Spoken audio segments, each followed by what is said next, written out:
three really devastating reports that came out about just how out of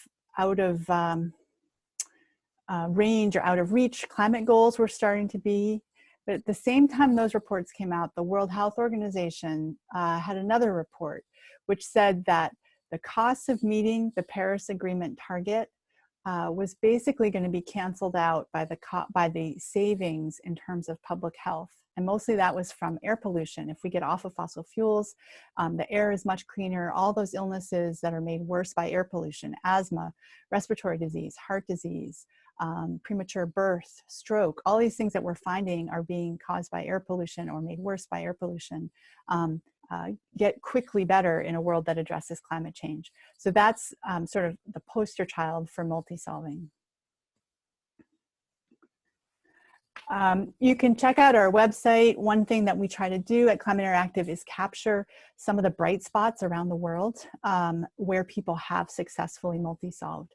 And we have one report, this one over here, looks at 10 different examples from around the world where the health community and the climate community got together and did things that range from air pollution prevention in Mexico City to a cycling program in Bogota, a walk to school program in London, vegetarian meals at a hospital in Malaysia. They're really cool and pretty inspiring examples. We did that a couple years ago, and then last year we released this report on the other side. These are just US examples. And there, the multi-solving we focused on was things that simultaneously reduced greenhouse gas emissions and built resilience. And so those are things like ecosystem-based adaptation in South Carolina, local ag programs in Baltimore. I think I actually have a couple slides about these two. This is one from Nashville, which was, again, low-income home weatherization, sponsored by the Tennessee Valley Authority. And it focused on first reducing energy bills and improving health of residents, and found that those benefits were of the same order or more than the investment that they had to make in that program. Or this one is one of my favorites from Baltimore, where a goal was to take on things like the urban heat island effect and increased susceptibility to flooding from more intense storms by greening the city, building orchards, but also improving people's food security, giving young people training, and opening up job possibilities for them. So you can delve into those examples of multi-solving in our website. But I hope they sort of give you a sense of this, what I think is a huge untapped potential. And if we stop seeing climate change as only this issue about carbon dioxide and other greenhouse gases, and start to see that it's really just a signal telling us we need to change the way that we build our environments, plan our budgets, design our programs, there's all sorts of possibilities that open up when we change that way of looking at things. So it's been really heartening to us at Climate Interactive, because we've been working on multi-solving for so long now, to see that around the world, people are putting forward what we would call multi-solving ideas as they think about this intersection of climate change, equity, and COVID-19. And so one thing that we have started to do at Climate Interactive, and I think we're only scratching the surface of it really, is to track and put in one place sort of a growing database of all the examples around the world where people are taking this attitude. And Ned has the link, so he can throw that in the chat. But basically, if you go to Climate Interactive under this topics menu, you'll see green equitable recovery plans, and you can check that out at your leisure. And I just grabbed this morning a couple highlights from it to give you a flavor of what you'll find if you go into that database. So this one is from Seattle, where the mayor says that the streets that have been closed to cars to make it easier for people to safely social distance during the pandemic are going to become permanently car-free streets.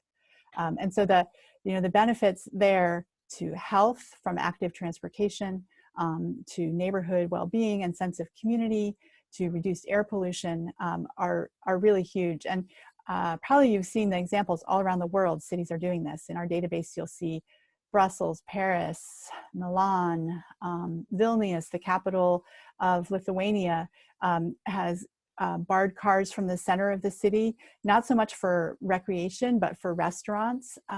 So they have a rule that for now, all tables at restaurants have to be 2 meters apart, but this is a city, very old city, right? The restaurants are small, 2 meters apart. They could hardly fit any tables in. So they said, fine, we're just gonna make the center of the city open air dining, and restaurants can petition the government for, you know, X square meters of space that they wanna have tables put at. And that's gonna last as long as they need it. Amsterdam came out with an announcement now almost a month ago that in their economic recovery, they're going to use the donut economics model. Don't know if any of you know that. This is the work of Kate Raworth, who's at Oxford University. And it's a way to talk about economic development that balances 3 things. So it has economics and economic vitality in there, but it also has social well-being and the limits of ecosystems and nature, sort of the ecological footprint idea. So Amsterdam's determined their response to COVID-19 is going to bring them to a more ecological and more equitable society. It's not just cities.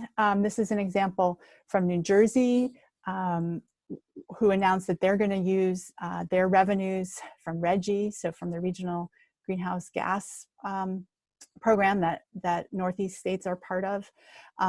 They're going to take those and invest in options that better protect the health of environmental justice communities. So this is, you know, a way of talking about the communities that have borne the brunt of the current fossil fuel dependent infrastructure.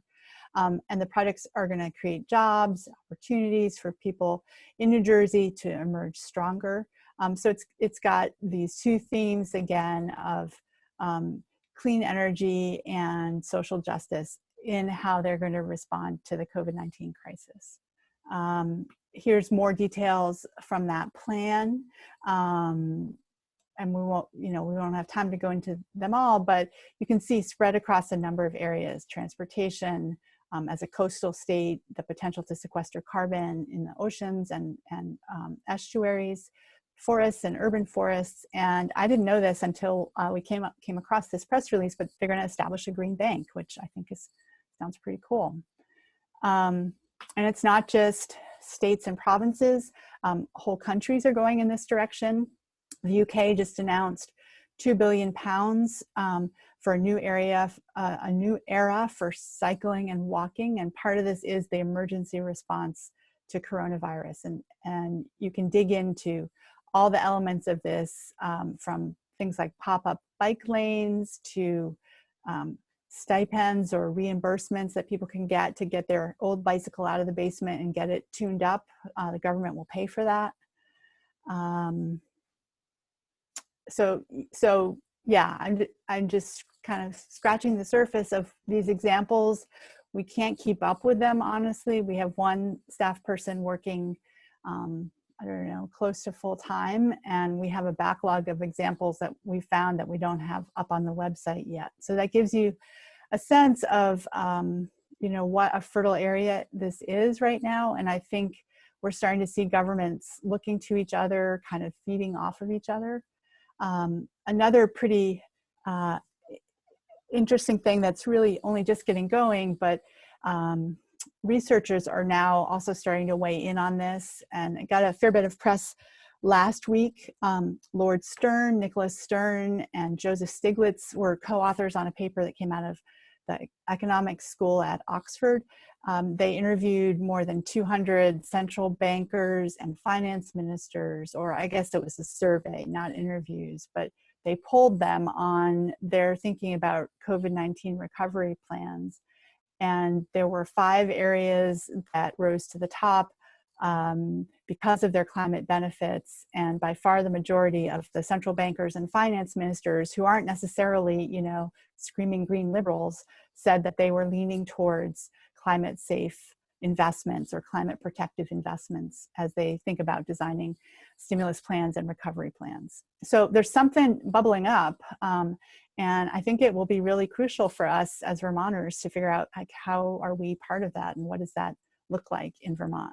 And that is basically the question Ned and I thought would be fruitful to talk about in the breakout groups. So what are the opportunities for these sorts of green, equitable recovery options in Vermont? What might be possible? What might obstacles be? And I think we were going to say about 15 minutes for that, Ned. Does that sound right? Yeah, that sounds right. Yeah. And maybe what we'll do is just kind of put everybody into a separate room. Okay. Find yourself there in a room if you so indicate. And that'll give you a smaller group of people to talk with. The idea would be maybe that you want to have somebody just kind of report back later or be willing to talk about how the conversation went. So maybe the first person on the list, whoever that is, or somebody else that chooses to take that role, perhaps, come back and be willing to share for a minute about what goes on.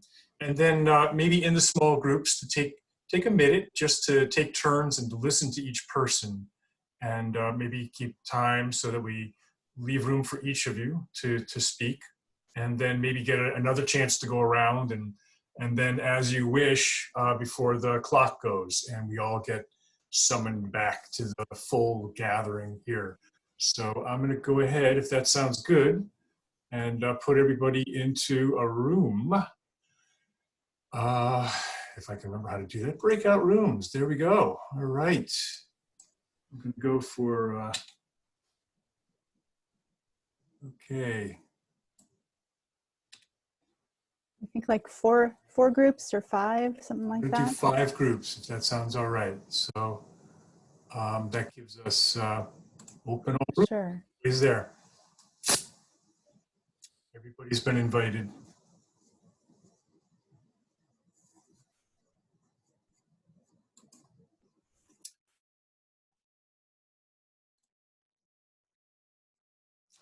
Hello. Everybody's muted, so if you want to unmute, we can listen to each other. And I'm going to choose gallery view, and that way I can see everybody, I hope. Although I don't seem to have accomplished that.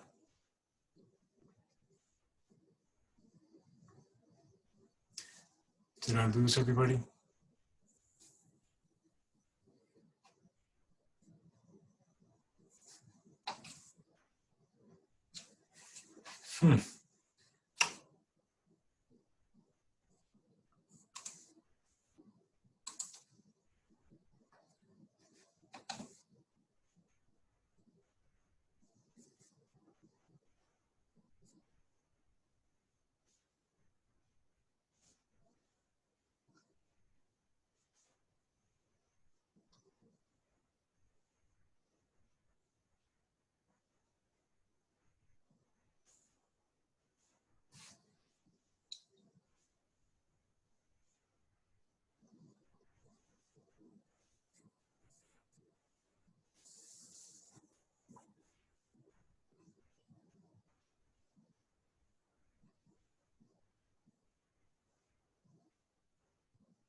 Forum there, and more people are interested in doing that and signing up to either mentor or be mentored or help other people get gardens going, turn their lawns into gardens. So that's the focus of mine. Nice. I'm just dropping in. Looked like you had room for a 4th person. So. Plus, Ned and I are both members of the same community garden in Montpelier, where we're working together with a number of people, all producing food that we all share. I just think there should be many more community gardens in Montpelier. Catherine. I love the idea of the Lawns to Garden program. Speak louder, Mo.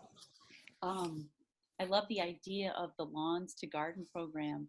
I feel a little like a fish out of water. I'm from Massachusetts, and I'm also an educator. I've been teaching 30 years, and I was interested in going back and looking at Beth's website about some ideas to create some project-based learning activities for the students that I teach. But I was interested in that Lawns to Garden program you were talking about. Would you mind talking a little bit more about that?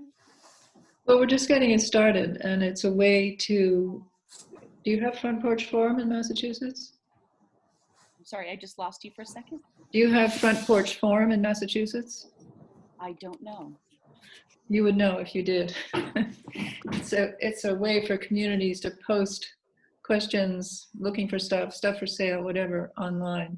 Oh yeah, okay. And so someone from Sustainable Montpelier Coalition just posted about starting a Lawns to Gardens program in Montpelier, I think it was yesterday, and already got a lot of responses about people who want to be involved in that. And it's basically like some people don't know very much about growing food and they need help figuring out what to do. So some of us will be going to people's homes and showing them how to open the soil, what to plant, where to plant it, solar gain, all of that stuff. And other people are willing to actually work with their neighbors and help them put in the gardens, dig up the soil, put the seeds in, mulch, all that stuff. So it's just a community growing project of growing food together. Yeah, I teach outside of Boston, and but lived in Western Mass for a number of years, and we have a garden at our school, a big garden. That families and students are involved in planting and Great.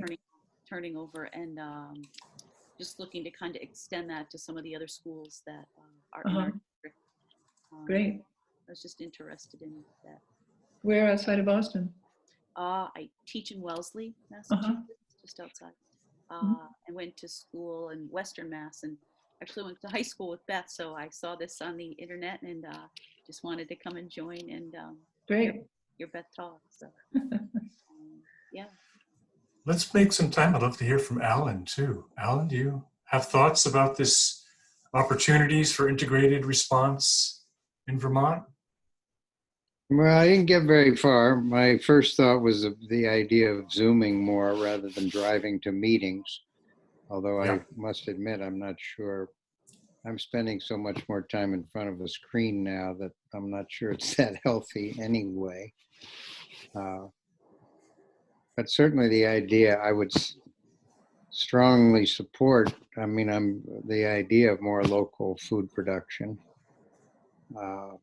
There's a pretty good organization, Acorn, in the Addison County, Middlebury area that really is helping with that to some degree, connecting people.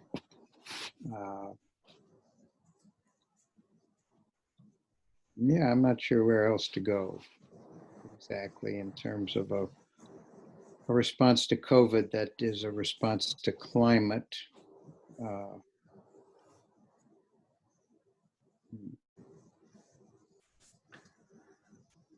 Yeah. I guess I'm thinking also, struggling with this too. You know, there's a lot of things that need to happen. From the climate viewpoint, transportation is a big issue. You know? So to the extent that we can shorten our transportation connections, and right now we have a global system of just-in-time delivery, you know, with the ships crossing the ocean and discharging at the port, and then the trucks and trains and trucks again, and it's all breaking down at this point. So there's, and it's also part of a whole global system of taking resources, if you would, just resources, people and stuff from around the world and delivering it to the people with the money.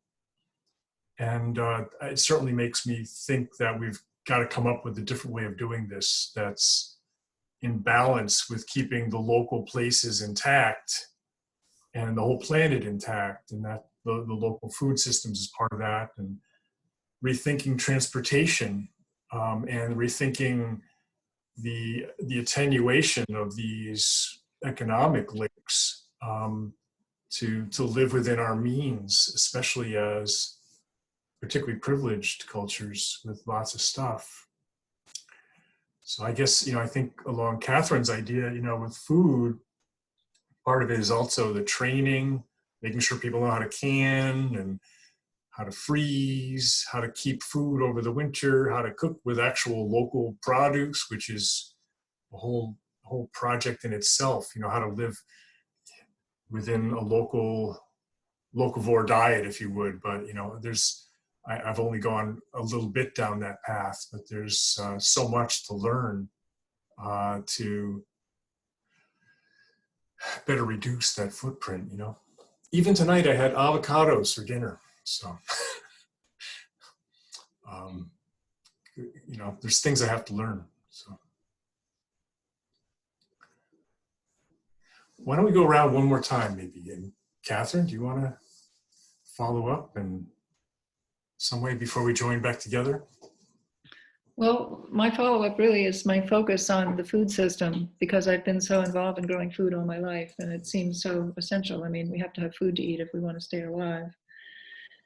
So I think whenever I go through an old farming area, like where I live out in Maple Corner, and walk through the neighborhood, it's all old farms, and people lived like that 100 years ago, and they walked to each other's homes or rode their horses there and produced all the food that they needed and all the products that they needed, and just had a very simple local community. And I think we need to return to something much closer to that than what we have now. Oh, you want to share something? Sure. I mean, I'm also interested as an educator of the inequities that arise during crises like these and others. And as Beth was saying, just the highlights on those things, the haves and the have-nots, and who was able to get food, and the kids that rely on schools for food. And then when schools are closed, what happens? And how do you get a note to a student who perhaps does not have access at home? So the inequity around the technology and the food sources for students is something I'm just thinking about as we kind of move forward. Yeah. That's been a big highlight, a national push, I think, to start getting more rural broadband in place. I think that's coming. Hopefully, I don't know. But Alan, last thoughts on that? Well, really where my head is, but it's not well formed, is this idea of systems change. And I totally support the idea of Vermont and myself and my community growing more local food. That's kind of a resilience piece. And it has some climate implications in terms of lessening the transport. Oops, sorry, I hope my wife will answer the phone. But I think, part of me is thinking, well, COVID is disrupting things. Sadly, the most disrupted are the most vulnerable. And what I want to disrupt is the least vulnerable. And I'm not quite, that's where I've gotten to in my own thinking. I'm kind of a fledgling member of Extinction Rebellion. And it's like, all right already. The normal channels of the last 40 years aren't cutting it. So what kind of disruption of power and wealth would be necessary to either open people's eyes or change? So that's a little gotten away from our topic, but that's what I'm thinking about. It's connected. All right, I'm going to disappear us and merge us back into the full meeting here, I think. See how this goes.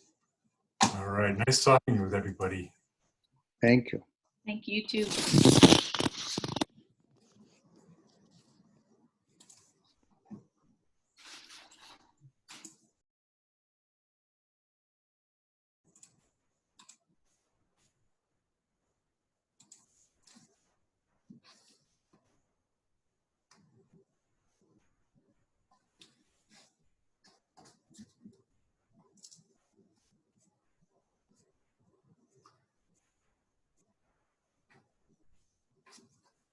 think we're all slowly coming back into the full meeting here. That was a little abrupt. I'm sorry. I'm just learning how to do this with a little bit of finesse. I wouldn't call any of that finesse. Yeah, if this was Star Trek, we would have only half materialized or something. Yeah. So we're still coming in.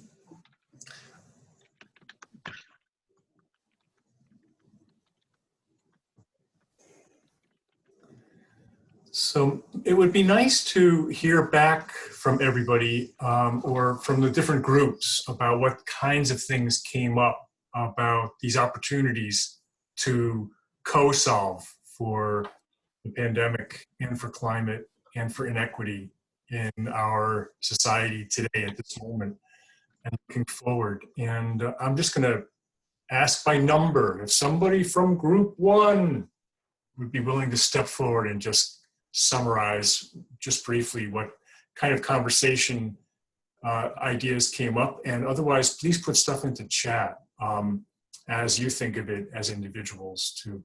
So who was either the first person in group 1 or the person that's going to talk for group 1? Okay, Kirk, you can go ahead and I think unmute yourself. And now you can speak. There you go. Well, which? I think Kirk raised his hand there. Thank you. Yeah, we certainly I've got a talked about question. the fact that I did. Yeah. Question? Did somebody have a question? Okay. Well, briefly, Go ahead group one, and talk for group 1. we reviewed the fact that the virus causes. You can't hear me, can you? Sorry. It's very hard. Can you hear me now? That's better. Can't hear me now either. Okay. Yes, that's good. That's good. Nice. You Good. can hear me. Okay, good. Thank you. We talked about the fact that the opportunity is there now to do some things that otherwise might not be able to.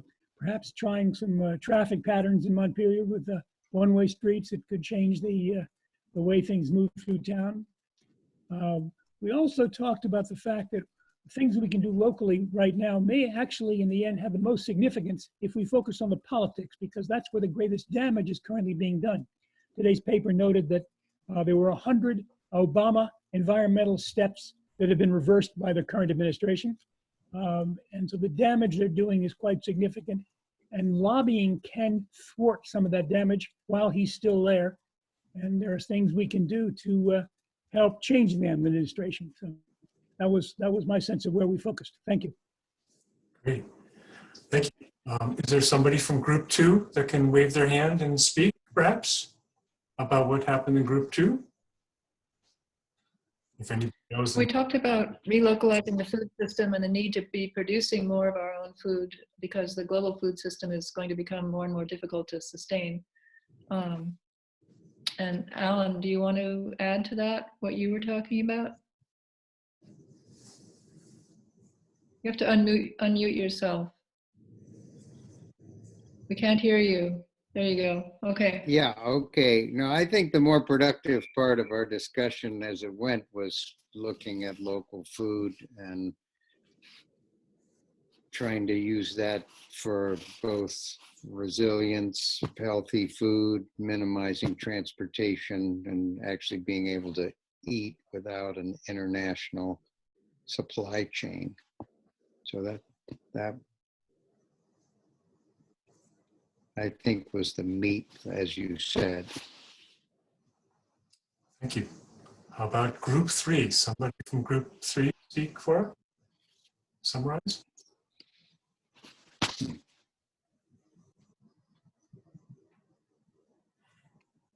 Yeah, my big beef has always been how, see, I'm an amateur meteorologist, and I look at all these extreme weather events that are occurring, and I know that what they're being caused by climate change, by the warming of the climate. But you never hear, my beef is that you never hear this being mentioned, or very rarely do you hear this being mentioned by the media, either by the TV and radio broadcasters, by the meteorologists and weather forecasters on the TV stations. I mentioned that I've spoken to Roger Hill about it, and he was, of course, at first, although he's doing it more now, I think, he was afraid of what it would do to his job as being a forecaster for WDEV. To mention the fact that, hey, this is, guess what? Why have we been getting such a string of tornadoes? Why have these floods occurred in the Midwest? It's all got to do with climate change. So, you know, the media has to bear a lot of responsibility for not educating the public. And it's no small wonder that that there's so many people that really don't understand how the science of weather change works. Thank you. So, you know, It sounds like your group talked a little bit about education, perhaps, and outreach. Yes. Topics Yes, come up yes. in group 3? Anything else in that group? Yeah, this is John Laws. I mentioned that, well, we're in an economic crisis, and a lot of energy is going to be in the state is going to be focused on fiscal and economic repair. A lot of this is going to be pushed aside for now. And Catherine Voss, I think it was her name, talked about the possibility of a state bank. And I started talking about, I got cut off right at the end, that we could have, the state could easily afford a revolving loan fund for businesses and households to do weatherization, heat pumps, so on and so forth, which would be very affordable on a state level. That's as far as we got. Thank you. Group 4? Now for 4. That was 4. Okay, group 5. I think there was a 5.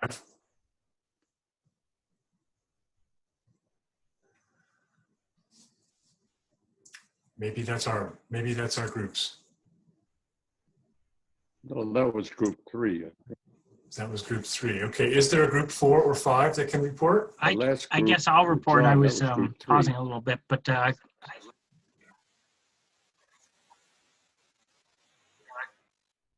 was in group 4. Can you hear me? I think From group that 5? was what our group was, wasn't it?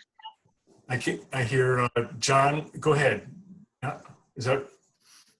Yeah, I was in group 4. Okay, we have several people talking. So I was I'll in go from group 4. 5 if folks can I hear don't think me. we've heard from group 4. So, okay. 4. Go ahead, 4. You go, Catherine.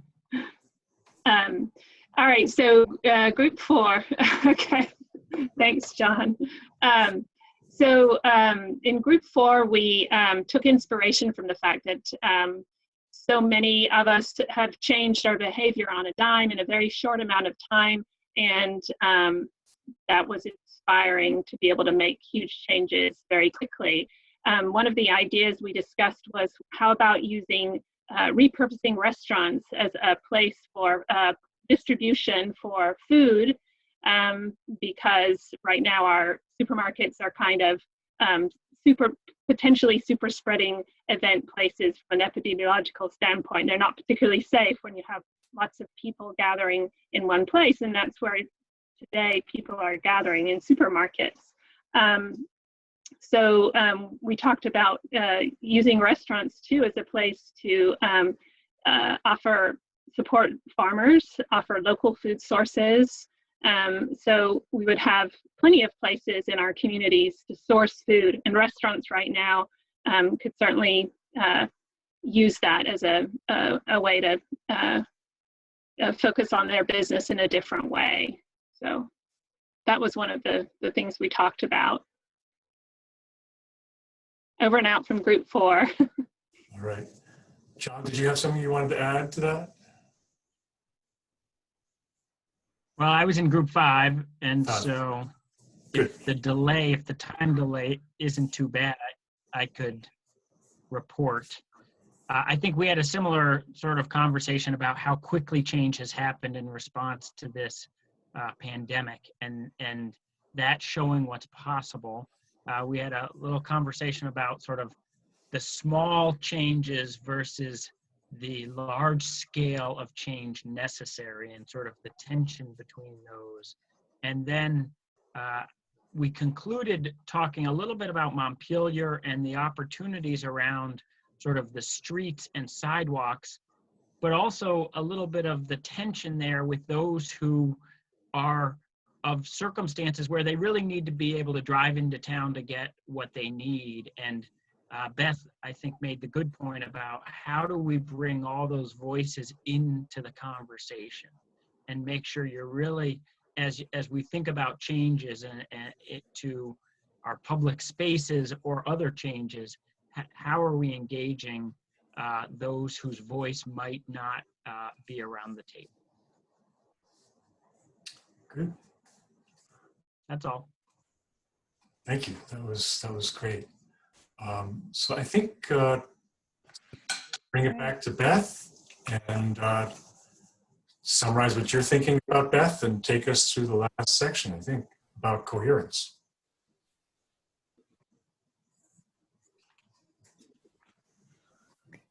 Yeah. Thanks, everyone. I really enjoyed my small group and hearing from all the other small groups. So we have about 15 minutes, and I don't want to talk for the whole time. It'd be great to have a kind of closing Q&A. So this will be a very rapid tour through coherence. So can you all see this succulent cactus sort of a picture?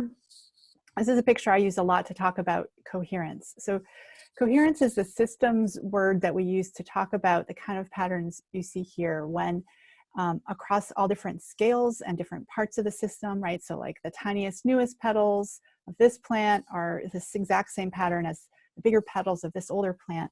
And I've gotten really interested in coherence partly because of what I told you in one of those first slides. Like, we need to do everything, I said, almost perfectly everywhere, starting now, across all scales, across all sectors, and with no one in charge. Well, one thing about coherent patterns is that they're self-organizing. And they definitely go across scales, across sectors, and so on. And so I've been learning and studying more about coherence the last couple years. And I want to show you two pictures. This is from projects that we're part of in Atlanta, Georgia. And I would put this forth as an example of coherence. This is a project envisioned, it's just a couple blocks from the neighborhood where Dr. King spent his childhood. It's will be community owned, community designed, super insulated, solar panel, low income housing, space for small local businesses. So I would say that that is coherent. It's coherent across environment, across equity, across community. And this is actually the Google Maps picture of the site where that project will someday be. And it also is coherent. It has a similar pattern across, in this case, disinvestment, inequality, and lack of environmental quality. And I show this picture a lot. I don't know if you can read it. Me too, said the earth. 67 environmental regulations to be rolled back by Trump. And as someone said, you know, this cartoon's out of date. That number's a lot bigger now. But do you get the pun? Me too, said the earth, right? There's something about this culture that is coherent. How we treat women, how we treat people of color, how we treat the earth, how we treat other nations. Those are actually quite self-similar. And the challenge is, you know, self-similar to what? And so the thought I would leave you with is that I feel that this moment on Earth in human history is kind of a reckoning between two highly coherent patterns, actually. One of them is organized around domination. And there, if you're talking about race, you'd call it white supremacy. But if you're talking about gender, you might call it patriarchy. If you're talking about climate change, you'd say it's the view that the earth is a resource. And all of it focused on the idea that security comes from accumulation. But, you know, despite that being a coherent pattern, there's this other pattern as old as many indigenous cultures, as new as the kind of, you know, permaculture regenerative economics models. So if you're talking about the dimension of race, it's racial equity, gender equity, earth as a collection of other beings, security coming from a web of relationships. And the thing about coherence, if you go back to this picture of the plant, you know, we all feel small. We're each little petals. We're a little petal here in Montpelier, and I'm a little petal over here in Heartland. And we have colleagues who are, you know, bigger petals in Amsterdam or something.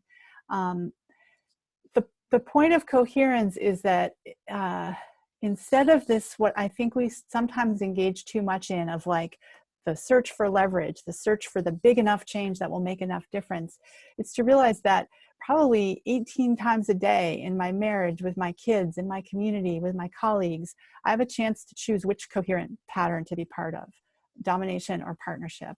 And the last idea I'm going to leave you with is what I'm trying more and more. If we are entering this period where things are tumultuous, where it's hard to have a sense of direction, it's hard to predict what's going to happen next, you're just kind of trying to do the next wise thing, you still need some kind of North Star. I think it's which pattern are you going to be coherent with? And maybe focus more on that, and what does that look like in a very micro way, and recognize that part of how systems shift is from small seeds of coherence. Coherence has a way of spreading, which would be a whole other talk that we could spend another at least hour on. But you know, think of the ways that people have inspired you in your lifetime. Often I think you'll find coherence there. Someone whose way of acting is in line with their words, that's a type of coherence, right? An organization that walks the talk, that is coherent in that it treats the women on its staff in the same way that it advocates that the earth ought to be treated, right? Like with respect and with certain inalienable rights. So that's, you know, just a taste. You can learn a lot more about coherence. Just spend a little time reading some systems thinkers about it, and experiment with it. All of this, I think the most important thing is just experiment in your own life. And that's a little taste of coherence. There's my email, esawin@climateinteractive.org. So feel free to reach out if I can help any of you with anything. And we did save a couple minutes for conversation. Can I just make a comment? Please. I found as you were talking about coherence that one of the things that I've sort of been stunned by is with this pandemic that went around the world, how quickly people everywhere in the world started changing their behavior to social distance, wearing masks, you know, and it blew my mind how quickly it happened. And, you know, and the possibility for dramatic change is just, it's amazing to me. And I think there's some hope in that. People that really see a value in living differently can rather quickly and make dramatic changes in a worldwide way. You know, to me, it's just amazing. Yeah, well, thank you, Deb. I mean, that is a great, very concrete example of coherence. What's the word when a flock of birds, you know, moves all as one? Ned, you would know. It's escaping me. Murmurization or Murmurization, something? yeah. You know, the way behaviors like that happen, it is the same process that gives rise to like those patterns in plants that we were looking at. What gives rise to coherence is when simple rules are replicated across scales and sectors and domains. And so for a flock of birds moving, the simple rule is just stay a certain distance away from the other birds. That's all it takes to create that kind of pattern. And so Deb just named a bunch of simple rules about living through a pandemic, right? Stay 6 feet away from everyone, wear a mask, wash your hands. And if we start to think about what are the, there are simple rules that we're living by now. One of them is some people matter more than other people, whether that's by class or race or whether you're living now or going to live in the future. A different simple rule would be everybody matters. That simple rule replicated across every domain that we're talking about would change the world, I have no doubt. A simple rule we have in our streets right now is cars are the first priority. A different simple rule, which we're experimenting with in the pandemic, is maybe the streets are for people. Maybe they're for children. That's a simple rule that could change, everything. So I think there is, I agree with you, Deb, a lot of hope in when we start to see how shifting simple rules is this sort of pivot point where big changes can happen at scale really fast. Thanks. Beth, there's a comment that Catherine just put in that I might read. She's quoting Nora Bateson. She says, as this pandemic moves through time, the whole world is looking both out the window and into our interior realms, inward and outward. The change needed to shift the course of human history now is within the complexity of every single relationship and every single moment. I think she's hearing that coherence message internally and externally. Yeah, that's beautiful. I admire and look to Nora Bateson a lot. I don't know if you all know who she is. She's one of the daughters of Gregory Bateson, who is original systems thinker and progenitor of a lot of my teachers in many ways.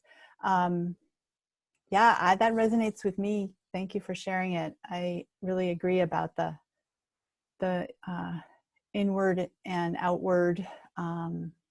I also think a lot in our small group, someone mentioned Adrienne Marie Brown and her book, wow, you guys, I'm getting tired. What is it? Someone say it, something strategy, emergent strategy. Adrienne Marie Brown, emergent strategy. One thing that she says is things aren't getting worse, they're getting uncovered. And I think there's a lot of that going on, especially for people like me who are insulated by lots of layers of privilege, probably like most of us on this call. Like someone in our small group said, I'm materially secure right now. Many people aren't through this pandemic. But the more privileged we are, sometimes also the more blind we are. And there's a stripping away of illusions that's happening outward and inward at the same time. And that kind of sounds like the part of the conditions for transformation to me. And sort of what a time to be alive and try to be awake and active and participating in that.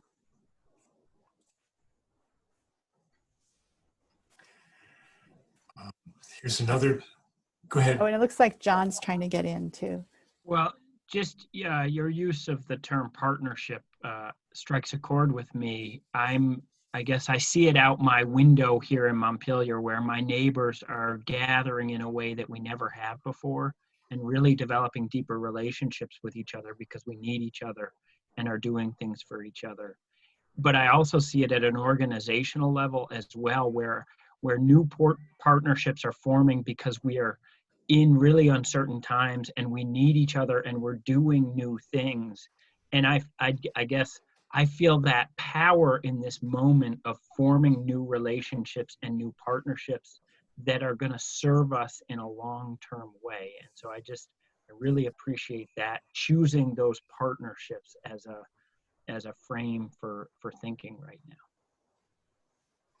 Yeah, thank you. I mean, if I had more time, there would have been another section of this talk, which would have been about emergence.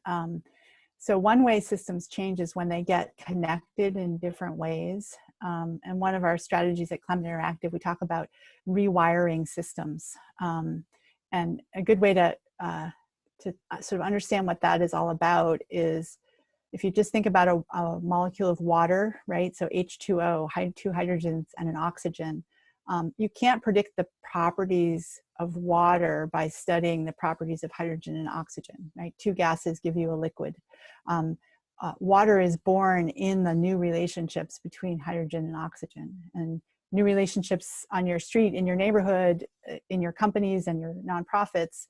Those literally do change the world and enable new possibilities. And so for these tumultuous times when we can't predict what's going to happen, our strategic plans are out the window, because they're just irrelevant now.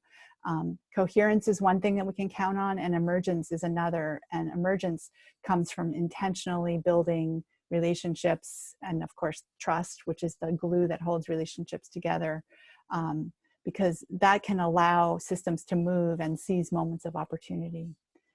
So it's just a beautiful idea to add and maybe end on, unless there's, Ned, you're the master of the clock. Is there one more question, or should we wind down? Well, I think this is a good time to end. I think that's excellent. I want to remind people that there is an opportunity to catch up and talk more tomorrow. Some great items coming out in this conversation, and all of which deserves our attention. So it's been a real pleasure to have the evening together. And Beth, thank you so much for joining us and leading us into this opportunity to talk. It looks like Catherine wants to say something. I do. I'm interested in seeing if you can explain a little bit more clearly what the opportunity is tomorrow. Is it via Zoom, and is it through the library? Yes, it's through Zoom, and you can get to it, I believe you can get to it through the library Facebook post, but also in the chat list right now. I've posted it in there as well. So there's a link to connect to that and register for that, so you can drop into that conversation. And that is what again? What is it? Ned, could you email that to us? Yes, I could email that to everybody that came. Yes, I'll do that. There you go. That would be helpful. Thank you. Sure. Thank you very much. And Beth, thank you so much. And I really appreciate your wisdom and your thoughtfulness in these tumultuous times. There's so much that we are trying to puzzle our way through, and so much we have to lean into to choose a world that will endure. And thank you so much. Yeah, thanks everyone. I enjoyed getting to know you all a little bit, and it's a small state, so let's be in touch. Thank you. Thank you. Bye. Thank you. Good night, everybody. Good night. Bye.